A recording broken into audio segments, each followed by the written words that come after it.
cat sneezes, cricket chirps, or cock wheezes, then I fret in cold sweat every noise my heart teases.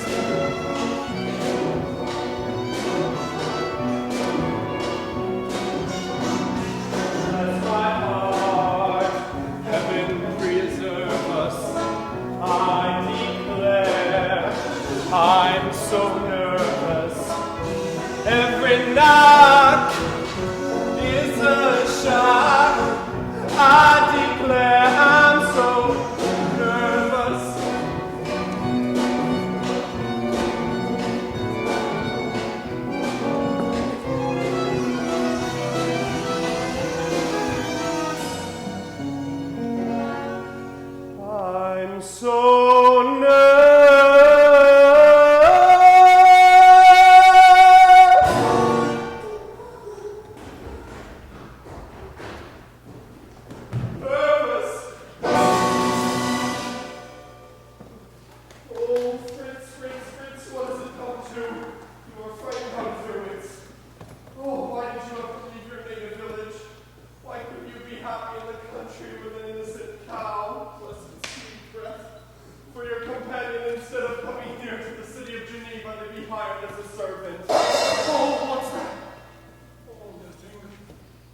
elementary. Master only hired me because he thought I looked so stupid.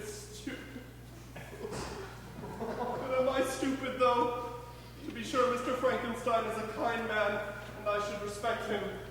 That I thinks is how he holds converse with somebody below with a long tail, horns and hoofs who shall be nameless. Oh, what's that? Oh, and that on my nose. Oh, anything frightens me now. I'm so very nervous. Oh, I spill all my bread and milk when I feed myself at breakfast. Lock, lock. In the country, if a dog brayed or a donkey barked ever so loud, it had no effect upon me. Oh, mercy! I jumped like a maggot out of the cheese. How my heart beats.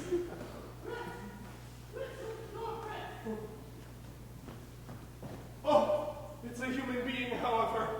Yes, it's only Mr. Clerval, Master's friend, who is going to marry Miss Elizabeth, Master's sister. Oh.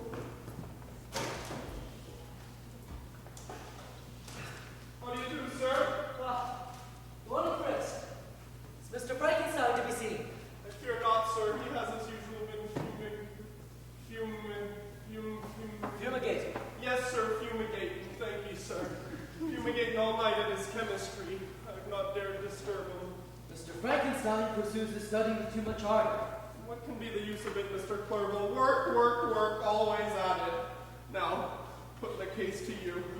Now, when I was in the country with my late cow, she's no more. If I had set to and milked her for a fortnight together, day and night without stopping, do you think that I should have been any the better for it? I asked you as a gentleman and a scholar. Certainly not.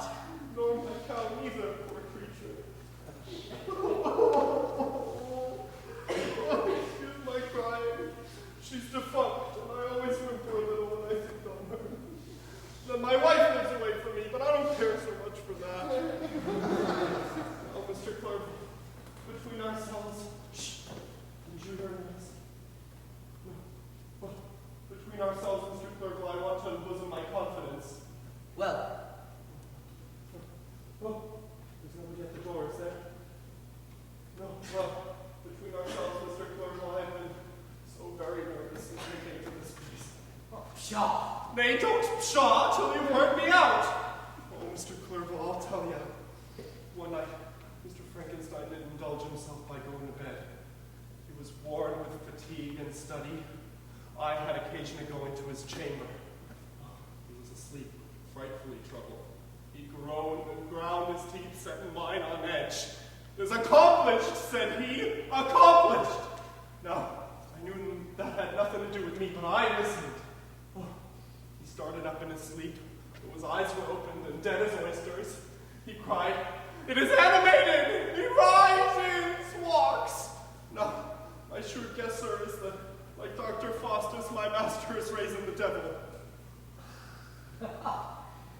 Fritz, you are simple. Drive such impressions from your mind. You must not misconstrue your master's words in a dream. Do you never dream? I dream about my cow sometimes. Your master is a studious chemist, and nay, as I sometimes suspect, an alchemist. Hey, indeed, I think he is. What is an alchemist, Mr. Clerval? Well, does he not sometimes speak of the art of making gold? Look, sir, do you take Mr. Frankenstein for a coiner? Does he never make mention of the grand elixir that can prolong life to immortality? For in all my life. Well, go. See if it's possible I can see them. I will not detain you. Yes, sir. All that laboratory. I've got two loose teeth, and I'm afraid I shall lose them, for whenever I go toward that infernal place, my head shakes like a dice box. Oh, mercy, what's that? Oh, two shining eyes, how they glisten. Oh, dear, dear. Why, I declare it's only the cat on the stairs. Oh, pussy, how you frighten me, young dog, when you know I am so very nervous. Oh.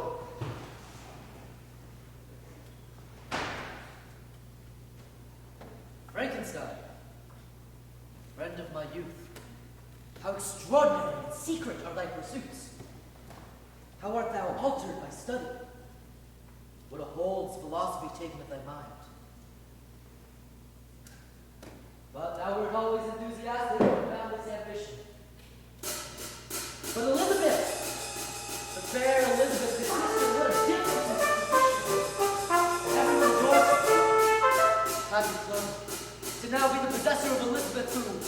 conscious of her beauty, stole my heart away.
He who looks into the book of nature finds an inexhaustible source of knowledge, of wonder, and delight.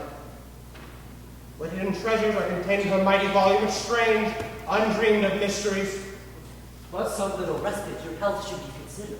After so much time spent in painful labor, to at last arrive at the summit of my desires, it would indeed be a glorious consummation of my toils.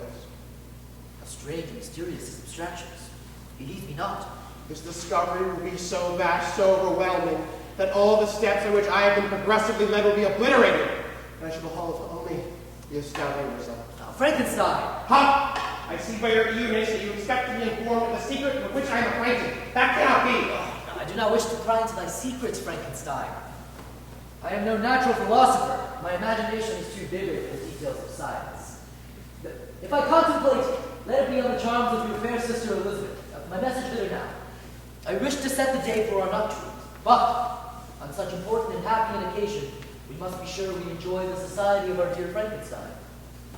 Pardon me, Clerval. My first thought should recur to those dear friends whom I most love, and who are so deserving of my love. Name the day. On the morn after tomorrow, may I lead the charming Elizabeth to the altar. E'en as you will, e'en as you will. The morn after tomorrow, ere that my wonderful task will be completed. It will be animated, will live, will think. Again, Reverend, this becomes alarming. Surely his head is affected. I am bound by duty to counteract this madness and discover the secret of his deep reflections. Farewell, Frankenstein! Heed me not. 'Tis in vain to claim his notice. But I will seek the cause and possible effect his cure. No time must be lost. Fritz will assist me, and this way he went.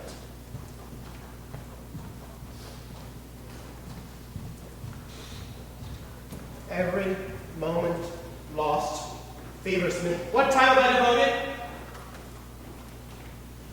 Had I not been heated by an almost supernatural enthusiasm, my application to this study would have been irksome, disgusting, almost intolerable. To examine the causes of life, I had recourse to death. I have seen how the fine form of man has been wasted and degraded.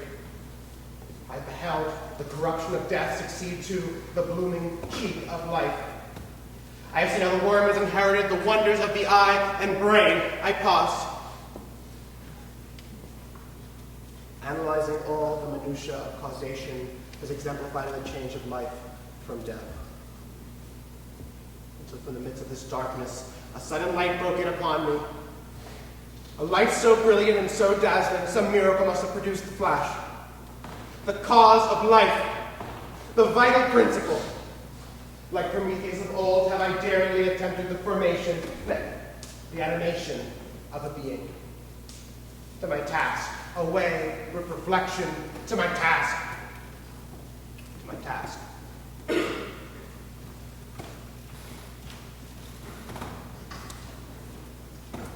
Yes, there he goes again. Those odomies and vials and crucibles and retorts and charcoal and fire and the devil. For I'm sure he's at the bottom of it. That makes me so nervous. Fritz, you love your master and are, I know, a discreet servant. But his friends and relations are all unhappy on his account. His health is rapidly sinking under the fatigue of his present labors. Will you not assist to call him back to life and to his family? Well, I'd call out all day long if that would do any good.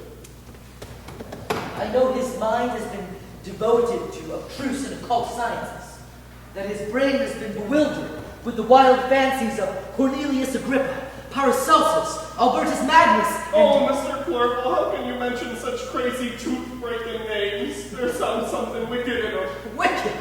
Pshaw, man. They are the renowned names of the earliest experimental philosophers, the great sages who promised to the hopes of the laborious alchemist the transmutation of metals and the elixir of life. Oh, indeed.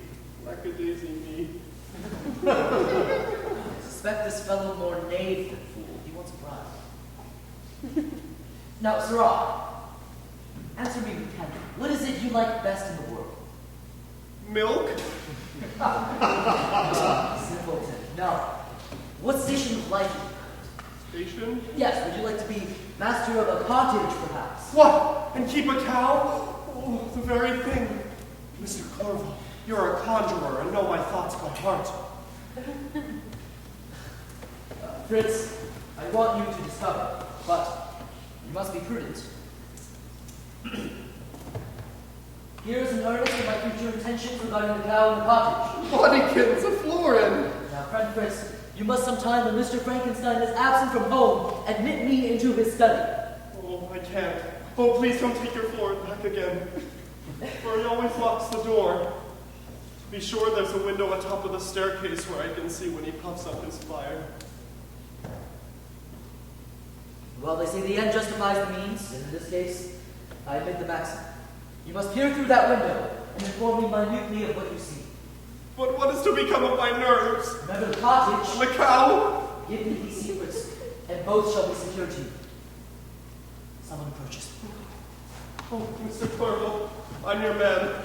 I'm nervous and the devil sticks in my gizzard, but the cow will drive it out again. Oh, I'm so nervous.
Love, delighted love, drove him to solitude and abstruse research. Oh, madam, may love make you happy. Mr. Clare and looked as handsome as Please, Nina. Yeah. Why should I check your cheerfulness? Nina, I have given orders to my milliner to go and make you a handsome new cap. When your husband Fritz comes from Geneva, he may call and entreat her. Oh, thank you, madam, but you Oh, sister, oh, madam, even too travel for doing everything, though. Such a beautiful lady. Her bride, I think, has gone for his horse. See, here's a lady helping the poor man.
And rest assured, such comfort as Eliza Frankenstein can offer shall be freely yours.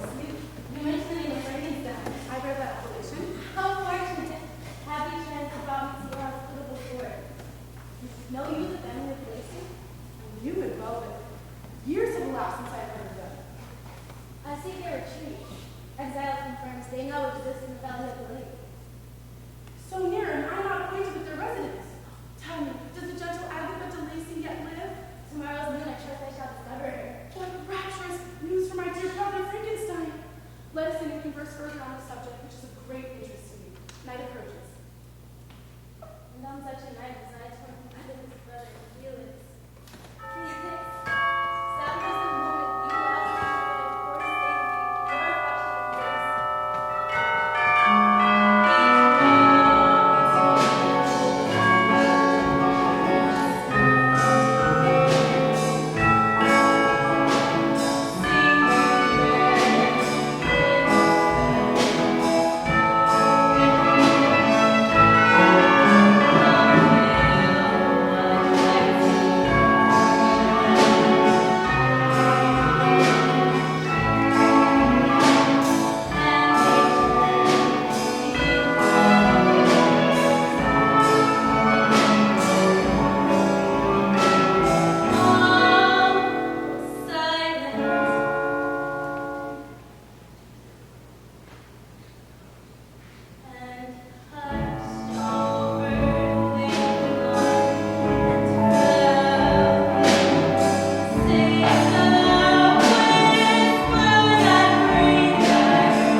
This flowering evening will in all probability complete my task. Years have I labored, and at length discovered that to which so many men of genius had in vain directed their inquiry. Many days and nights of incredible labor and fatigue, I have become master of the secret of doing animation on my matter. So astonishing a power that I had. Long did I hesitate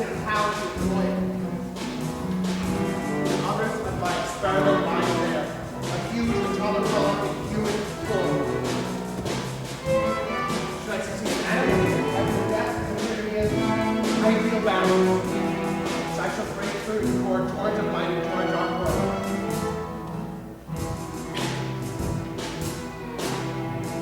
And no, so sensation for this one person. I have clothed the inanimate mass, lest the chilly air should quench the spark of light infused. It's the dreary night. The rain had risen the empty caves. 'Tis a night for such a task. I'll in and complete the wondrous effort.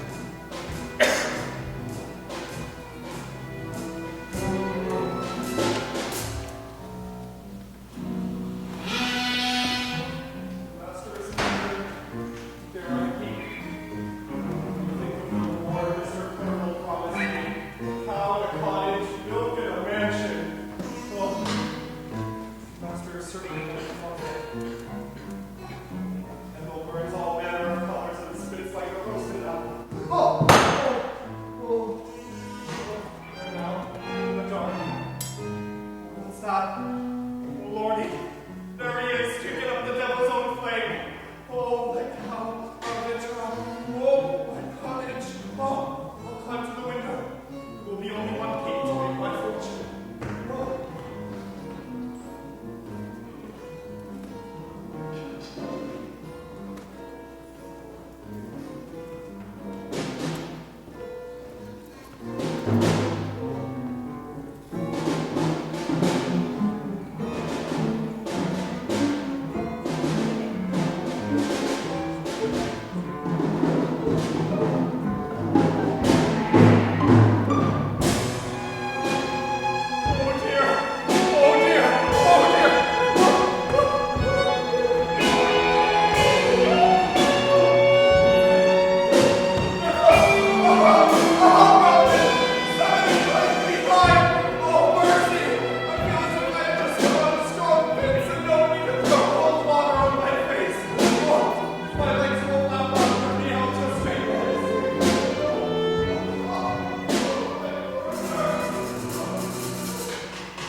Miserable and impious being though I am.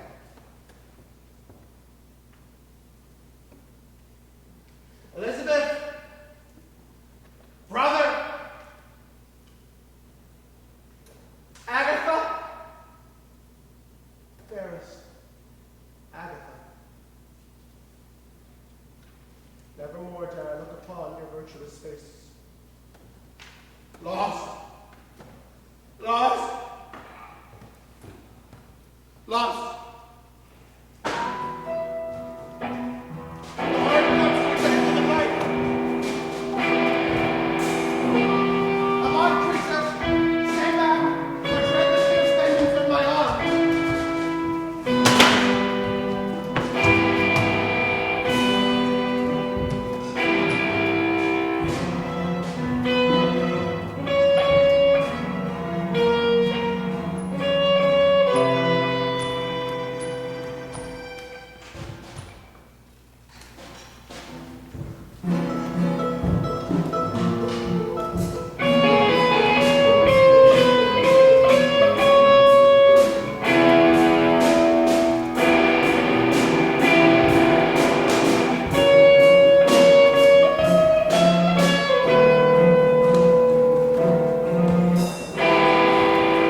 and safe.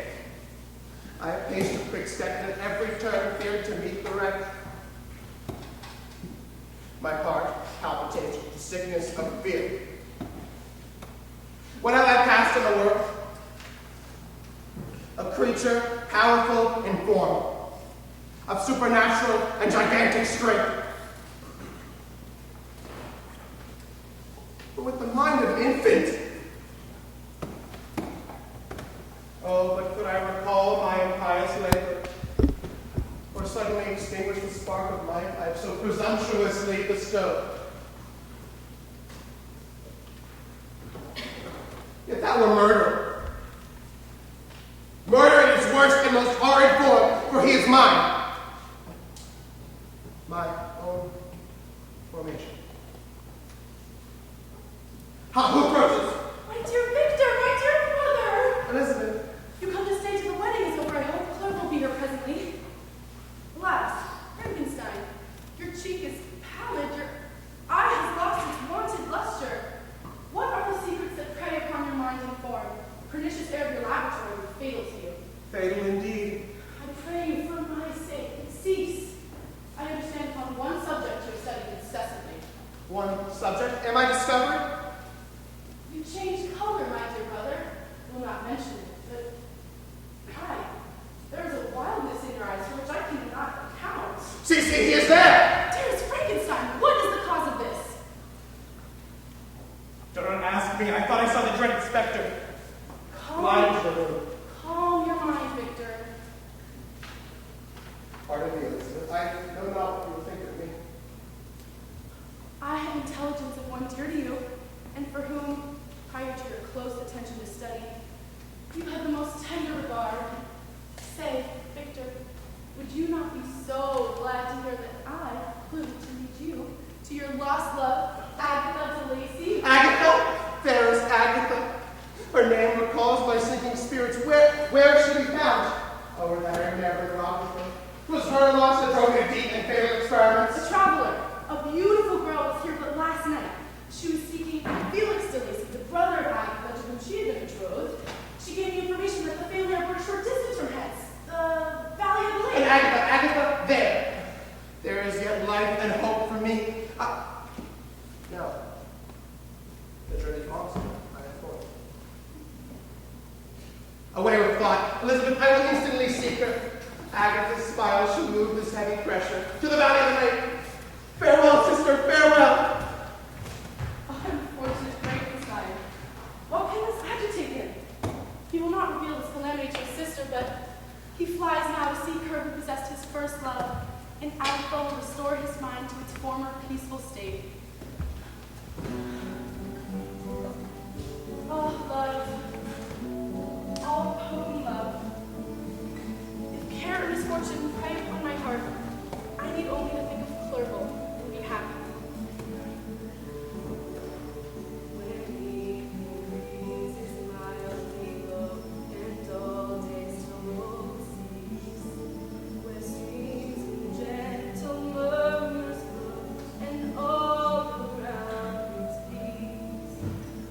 Shall my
like an anvil. And get well beat for once for your pains.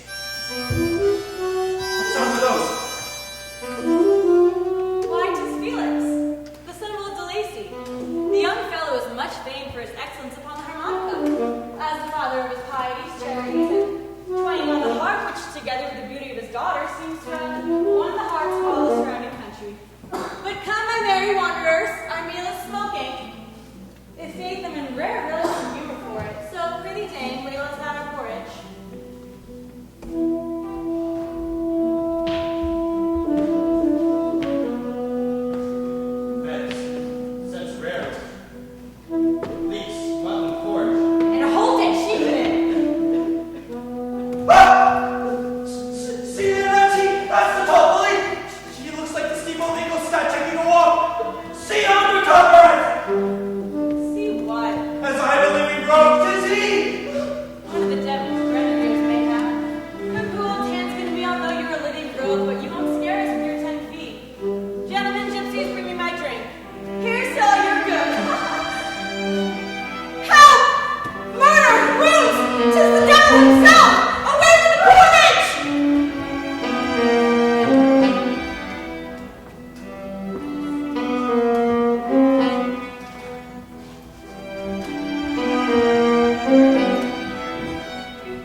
We are children of misfortune.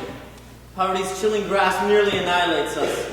Our poor blind father, now the inmate of our cottage, he who has been blessed with prosperity to be thus reduced, wretched man that I am to be the cause of ruin to both father and sister. Nay, Felix, we suffered in a virtuous cause. For safety, thy beloved... Is that fear lost to me forever? The treacherous man and father, whose escape I aided from the dungeon and perished for refusing to find as a safe prisoner. That false father has jealous right at Constantinople. It is trampling on the fate of his wretched Jew. Alas, Agatha, for aiding that escape, my family and my beloved family, suffering exile, total confiscation of fortune.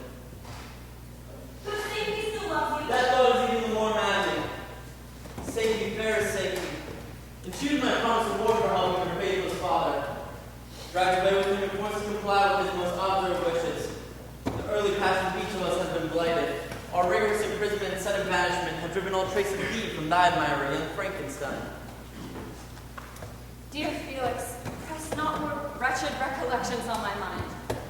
I consider Frankenstein lost to me forever. In abject poverty, dare I hope that the brilliant and animated student could ever think of the unfortunate Agatha?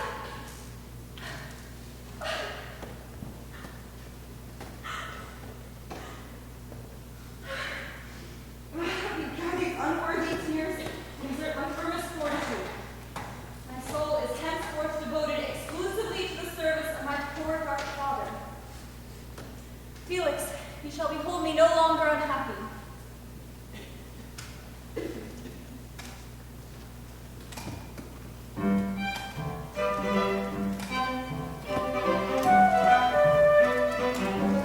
Of all the knots which nature ties, the secret sacred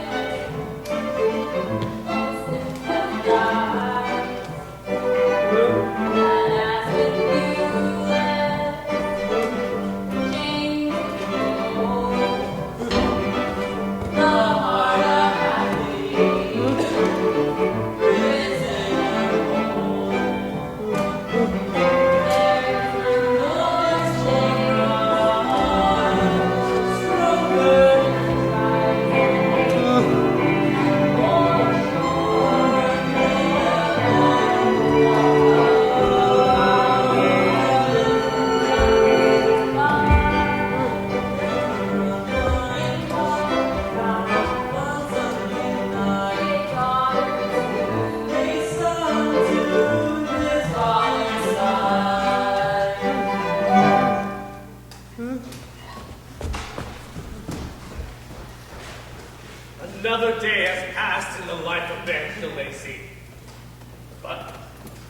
how will we pass? In wretched poverty, hopeless grief, and miserable darkness?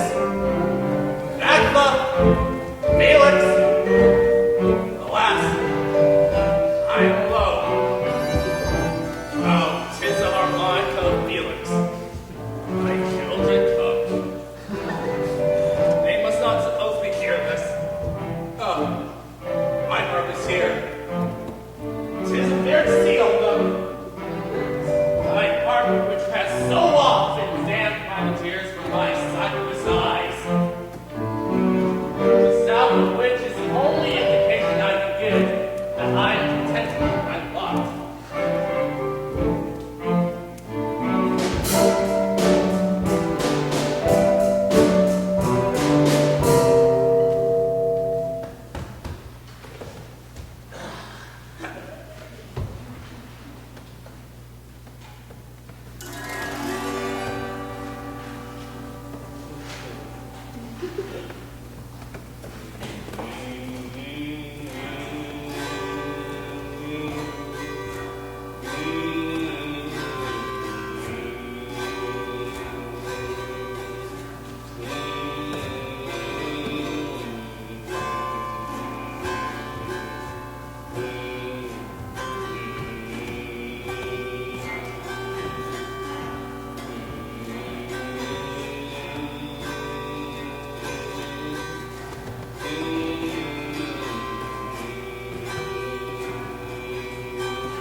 countenance, beaming with love and benevolence.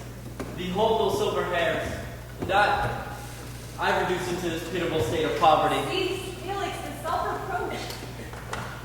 We have returned, dear father. Have you wanted us? No, Agatha. You anticipate all my wants and perform every little office of affection with gentleness.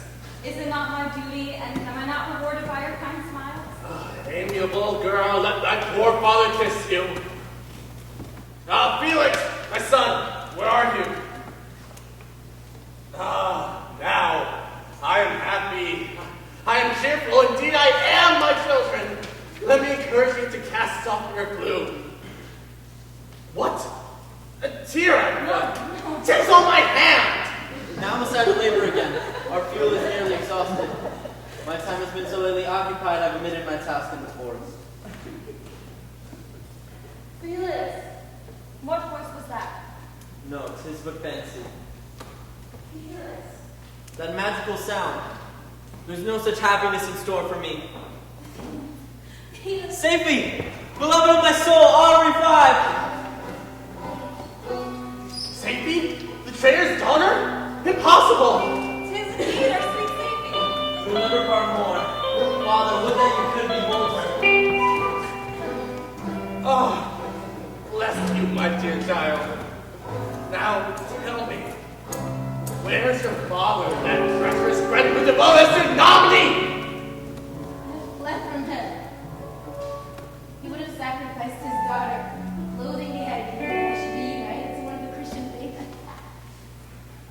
I have sought the love and the protection of my Felix. Faithful girl, your constancy shall be rewarded by my endless love and gratitude. Oh, but Safety, you are fatigued. Come, dear girl, and on my lowly couch seek repose. Father, I am wild with joy. No longer the sad, pining Felix. Safety has returned. I am happy, I am rich. But hold, I must procure refreshment for our guests. Our Lord is not too encumbered with provision. Out to the village, I'll cross the forest, I'll hunt, I'll shoot in all in ecstasy. Farewell, Father. I'll see you soon. Farewell. Ah, good Felix. Now by the return of safety may his hopes be rewarded.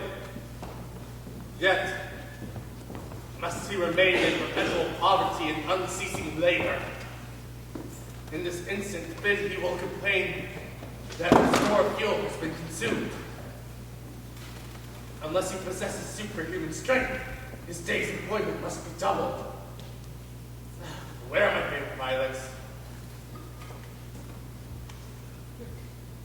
My flower basket, not yet replenished. My dear children amply repay my former anxious care. They have toiled for my support throughout our misfortunes.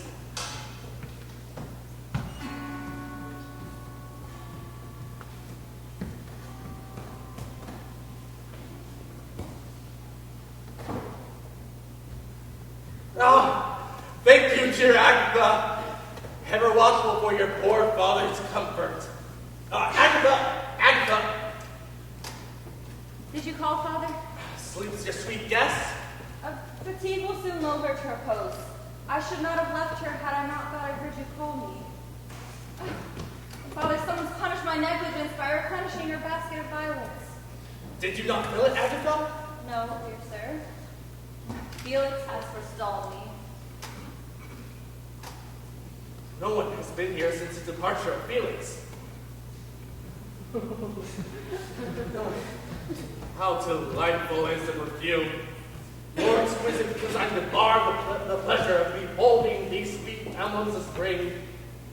The scent and touch elevate my spirit. In the contemplation of thee, O nature, the past is blotted from memory. The present is tranquil, and the future is gilded in bright rays of hope and anticipation's joy. Agatha! Agatha!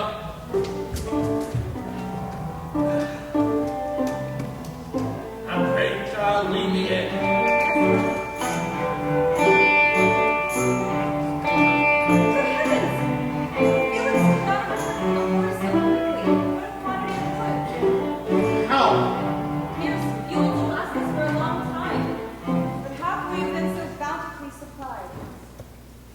Come, Father, to the cottage. Come.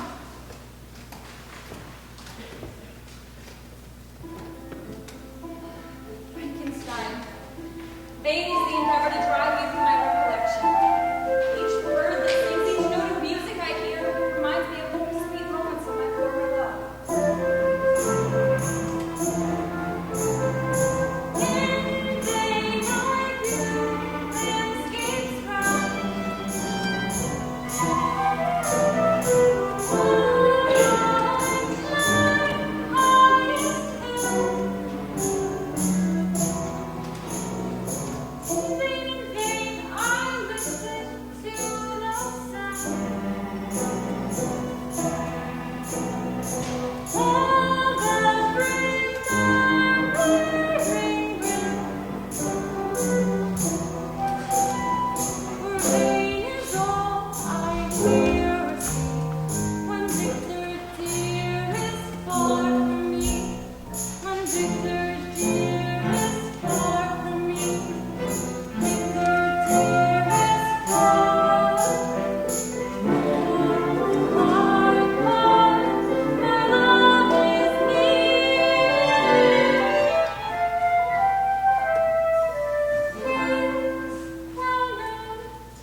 not bring me back down again. Thy return, sweet safety, has restored me to existence. When I thought thee lost forever, I knew that neither the descent of the evening star nor the golden sunrise reflected on the lake. But now love fills my imagination, and all is enjoyment. In vain do I seek respite from these dreadful thoughts. Where'er I turn my eyes, I expect to behold the supernatural being. See him spring up from his witty recess. But on to Agatha and propose. Traveler, surely I know his air and manner.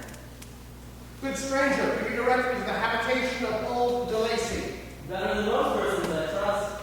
How? Felix De Lacy! The same in your hand, my friend. It's as long since we've met. Your strange and sudden disappearance from Paris. It's a strange story. But I will not now detain you. Come, on to my humble cottage. Egad, I'm overjoyed to see you. And Agatha? Still has a warm corner of her heart for you.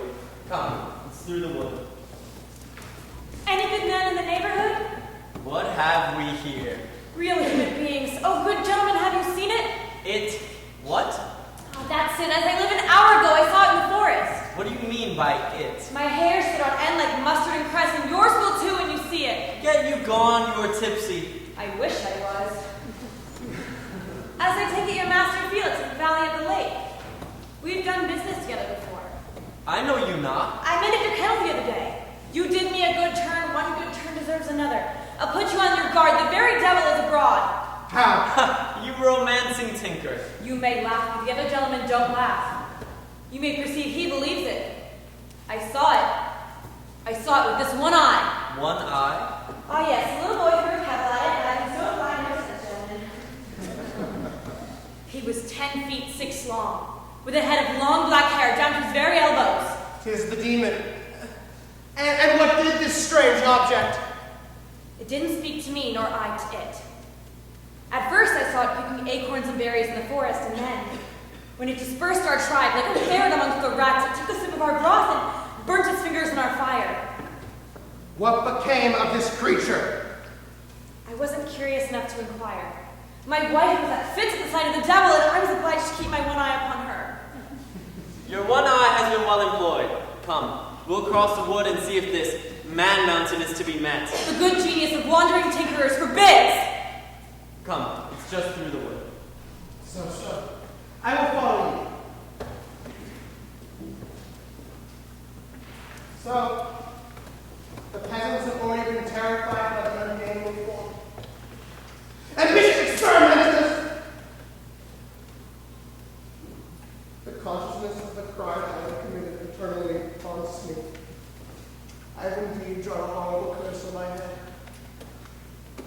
He may be malignant and delight in murder and wretchedness. A whole country may execrate me as its pest. Every thought that bears towards my baneful project causes my lips to quiver and heart to palpitate. I must now to the cottage of Felix. Agatha, fairest Agatha, and instead of smiles, your lover shall meet you with dark and helpless despondency.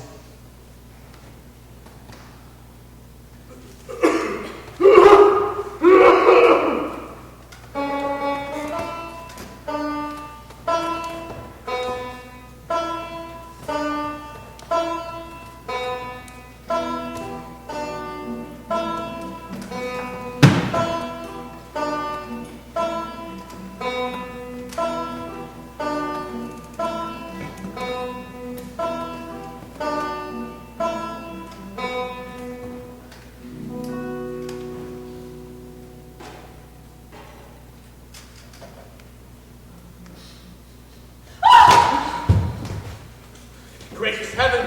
Yes, a cry of horror! Agatha! No despair! Agatha! Agatha! Ah! My sweet child, where art thou? Agatha! Agatha! Agatha! Agatha, Victor Frankenstein is here! What horrid monster is this? Agatha, my father in danger! Misery, the fiend!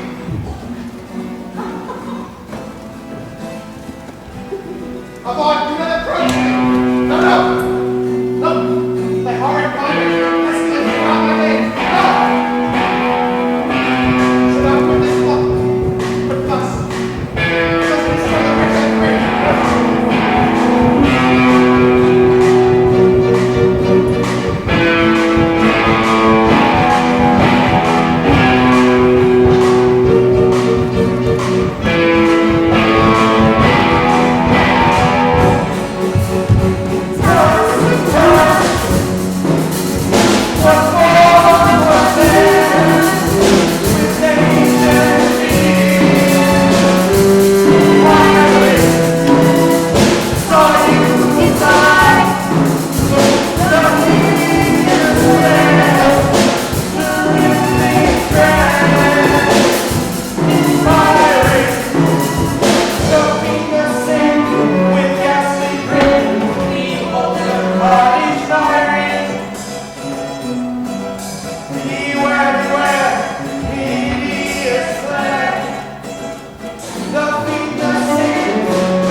What a delightful morning! It is an auspicious commencement of the day which is to make me happy with the possession of my love. Elizabeth yet sleeps, peaceful be her slumbers.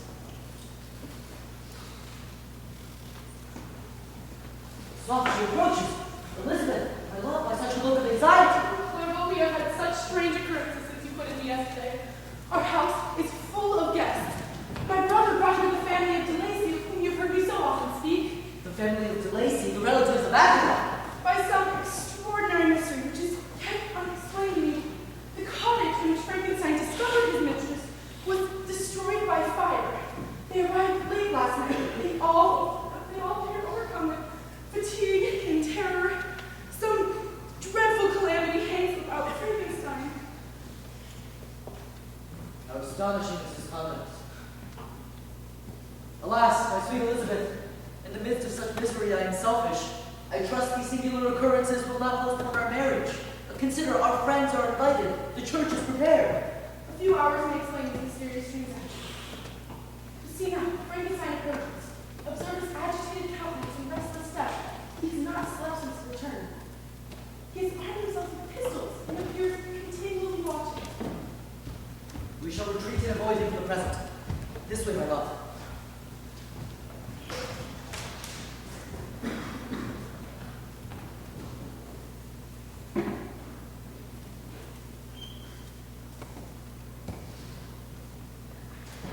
Oh, how to avoid the powerful vengeance of the monster formed by my own cursed ambition.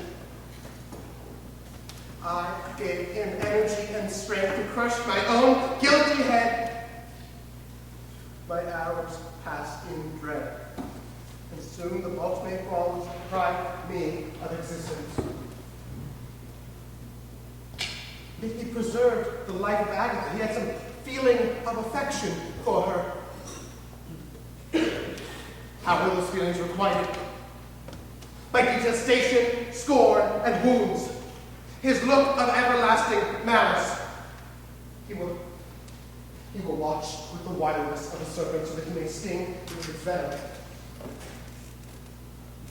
I cannot use the guard to protect my friends. I have that solution. Frankenstein, I behold you unhappy, flying to solitude, and I cannot help supposing that you might regret the renewal of our intercourse. Dearest Frankenstein, I still love you, and confess that in my airy dreams of futurity, you've been my constant friend and companion. Agatha, you shall be mine. I will then divulge to you the secret which disturbs and distracts me.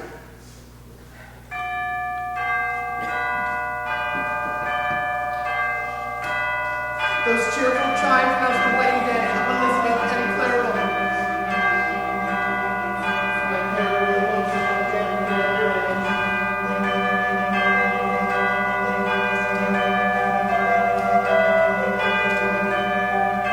Listen, those merry village bells.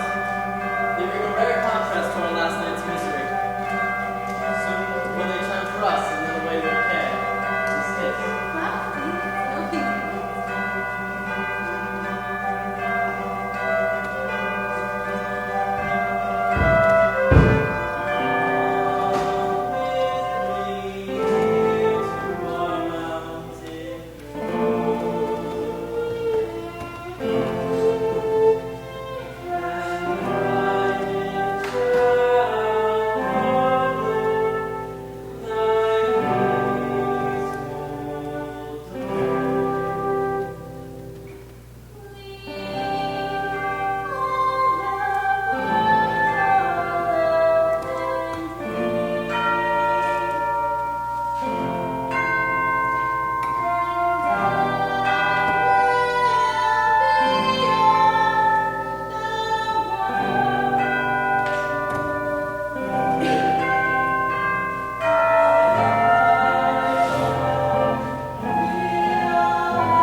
macaroni all squeezed up under the large Gruyere cheese. I hope my cat is not squeezed up. It's quite safe, I tell you. I put it at the bottom of the basket. Really nice steak for my head then.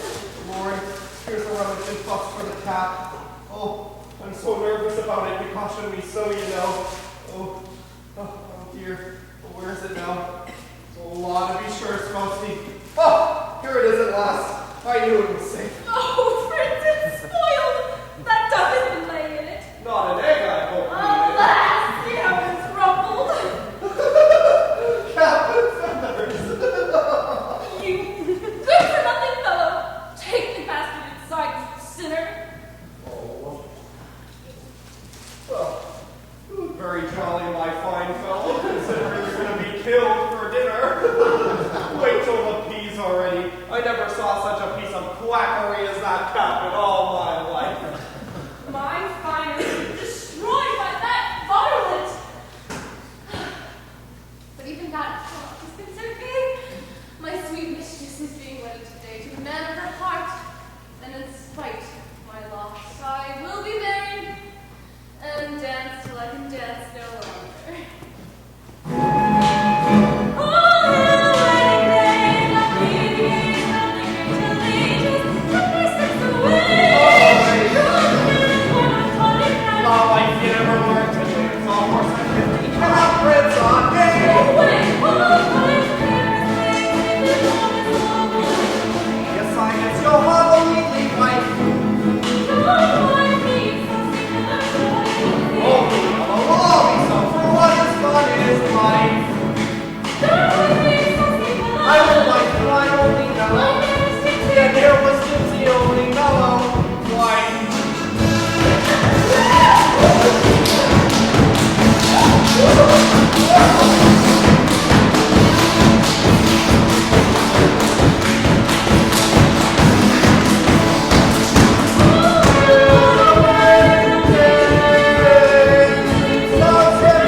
There's here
No! No! It isn't. I saw. Oh dear. I saw a great something snatch it up. Murder! There's Frankenstein. My dear Victor, know you aught of William? He has been missed in a most unaccountable manner. My brother, missing? Fritz was with him. Oh, master! A great creature!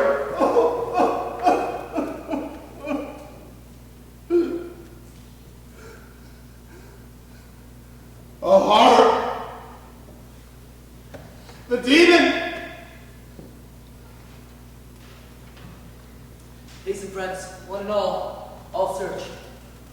Our pastimes are marred till the boy is found. William? William? William! William! William? Willie? William? William! William, where are you? William! William? William? William?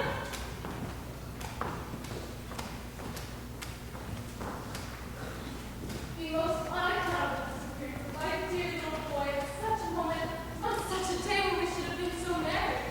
It is indeed strange and fearful. Let us hope that William was really discovered not home. We want to stand in that fire, but as surely as dawn falls. I could do nothing but think of William. There is your room, master. Your kind of love. Such sweet little boy. Everything is what a happy little boy. There is a fine street. Two little dimples on each cheek. There's a cat in the corner. Curly locks, oh! Forgive me, ma'am. I fostered the child. I cannot get him out of my head.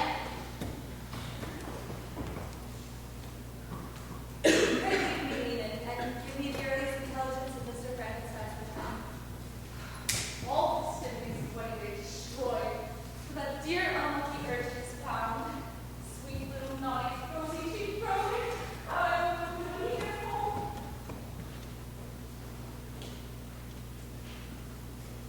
Frankenstein. Singular fatalities attached to you. Surrounded by wealth and friends, yet doomed to be miserable? Is mystery.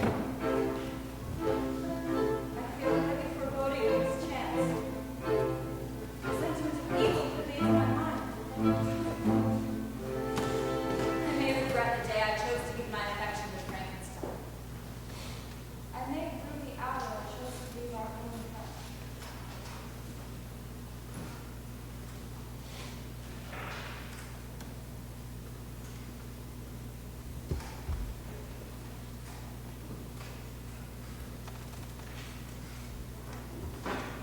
One sudden and desolating change has taken place. The fangs of remorse tear my bosom and will not forego their hold. Pursue the wretch. One might as well attempt to overtake the winds or confine a mountain torrent.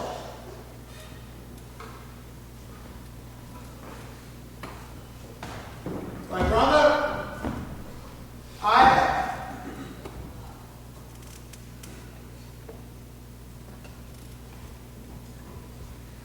I am my murderer! The author of unspeakable evils. There is scope for fear so long as anything I love remains. I get the recline sleeping on yellow sofa. Sleep on, sweet innocent. I will not leave you. I will stay and guard your slumber. Or a malicious fiend will snatch your breath away.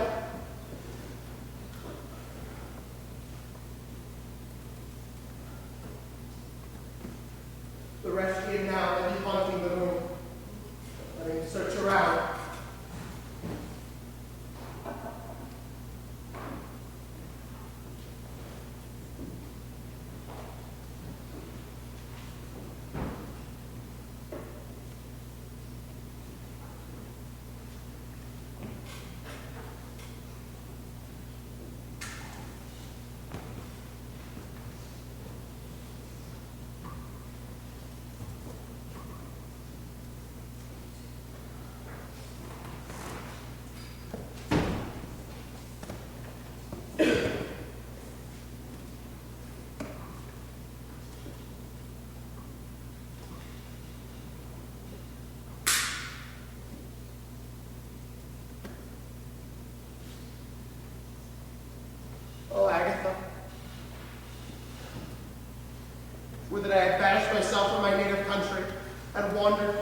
Perhaps to bring you in the grass where I fiendish adversary.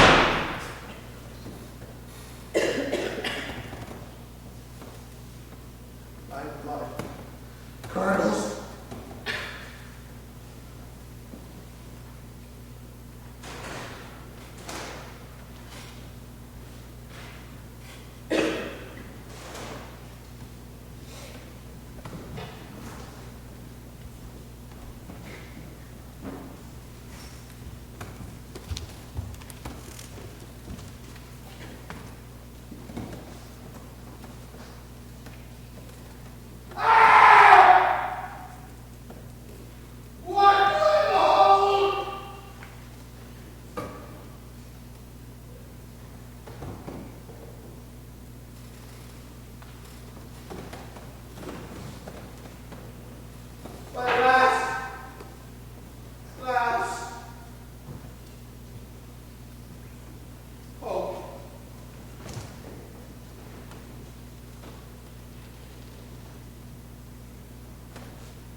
Fresh alarm. I know not, madam. Oh, practically before me.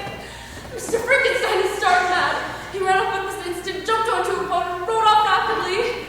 Oh, I've seen it. I've seen it again. The great creature. It got out of one of our windows and scudded off in a boat. And there's Mr. Frankenstein got another boat and is going after the great creature like lightning. Where are our friends? Oh, I don't know. There's Mr. Frankenstein gone after the great creature. Mr. Clerval and Mr. Felix have gone after Mr. Frankenstein. And I'm going after them all.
Behold our friend and his mysterious enemy. See, Frankenstein overtakes him. Let us follow and assist him.